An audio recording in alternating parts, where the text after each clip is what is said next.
किसी भी language exam को पास करने के लिए दो तीन बुनियादी चीज़ें ज़रूरी होती है। सबसे पहला जो इम्पोर्टेंट पॉइंट है वो है लैंग्वेज डेवलपमेंट। अगर आप आइल्ट्स एग्जाम देना चाहते हैं या इसी तरह ऑक्सफोर्ड ईईटी एग्जाम में आप अपीयर होना चाहते हैं और अगर आपकी टेंसेस डेवलप नहीं है, आपका लैंग्वेज लेवल जो है वो कमज़ोर है और आप चाहते हैं कि आप इस एग्जाम को पास करोगे, तो इससे ना सिर्फ आपका टाइम ज़ाया हो जाता है बल्कि आपके पैसे भी ज़ाया हो जाते हैं, क्योंकि international English language exams are quite expensive, they are quite pricey, and you have to pay a lot of money, and if you fail the exam, so it will not only waste your time but at the same time it will also cost you a lot of money. इसी तरह जितने भी English language के exams हैं, खा वो IELTS हो या ऑक्सफोर्ड हो, पीटी हो, लैंग्वेज सर्ट हो, तो इसमें आपकी वोकेबलरी डेवलपमेंट बहुत ज़्यादा ज़रूरी है। अगर आपकी वोकेबलरी डेवलप नहीं है, तो again you will face problems while passing your exam, and you can improve your vocabulary, you can develop your words, and also you can improve your word knowledge. It's not difficult. अगर आप एक professional teacher के साथ exam preparation आप time गुजारते हैं, आप exam preparation के लिए एक अच्छे आइल्ट्स सेंटर का इंतखाब करते हैं और आप एक अच्छे टीचर का इंतखाब करते हैं, तो आप आसानी के साथ आइल्ट्स एग्जाम पास कर सकते हैं या जो भी इंग्लिश लैंग्वेज का एग्जाम हो तो वो आप पास कर सकते हैं। मिसाल के तौर पर let's talk about the first part of the IELTS speaking exam.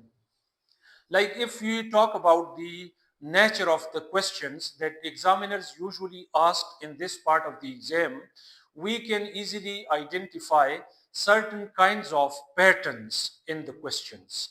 ये जो एग्जाम होता है और ये जो नेचर ऑफ क्वेश्चंस होते हैं, जितने भी क्वेश्चंस होते हैं, अगर हम इन क्वेश्चंस के पैटर्न के ऊपर बात करें, तो हम आसानी के साथ इन क्वेश्चंस को तीन चार ग्रुप्स में डिवाइड कर सकते हैं।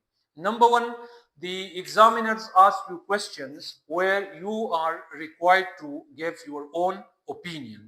वो आपसे आपके जनरल हैबिट्स के बारे में पूछते हैं। मिसाल के तौर पर वो आपसे पूछते हैं, what do you do in your free time? Do you like cooking? What do you do in the morning? Do you like games? How often do you watch movies?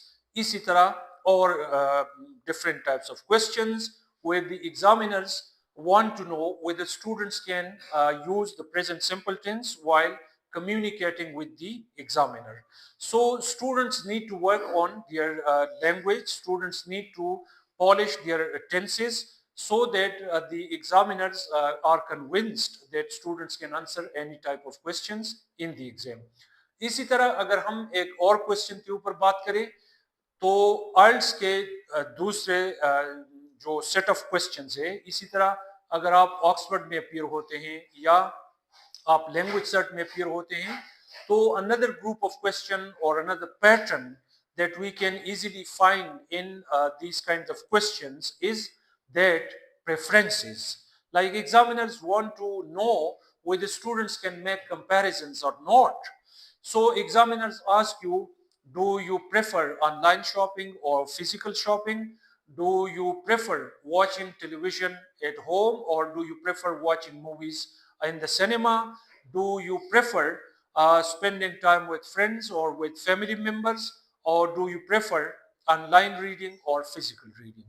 तो अगर हम इस बात को समझे कि ये जो क्वेश्चंस पूछे जाते हैं, खा वो ऑक्सफोर्ड में हो, लैंग्वेज सर्ट में हो या आइल्ट्स में हो, तो एग्जामिनर्स चाहते हैं कि ये जो लैंग्वेज पॉइंट्स है वो उन पॉइंट्स को फाइंड आउट करना चाहते हैं, वो उन पॉइंट्स को एग्जामिन करना चाहता है कि आया स्टूडेंट को प्रेजेंट सिंपल टेंस का पता है, तो वो आपसे क्वेश्चन पूछते हैं प्रेजेंट सिंपल टेंस में।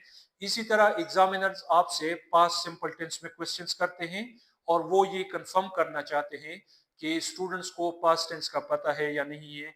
इसी तरह वो आपसे फ्यूचर टेंस के बारे में क्वेश्चंस पूछते हैं। तो जितने भी इंग्लिश लैंग्वेज एग्जाम्स है, they are all about your language skills. So if you want to pass your IELTS or Oxford or any other English language exam, you can visit IELTS with English Lab Peshawar, where language experts will refine your language skills and will improve your grammar for the exams, will work on your vocabulary development, and at the same time, where the teachers will guide you what you need to do in each part of the exam and what you don't need to do in each part of the exam. So we are based in Peshawar, and I am live from IELTS with English Lab. You can visit us. Our address is IELTS with English Lab, Arbab Road, Humayun Tower, Peshawar.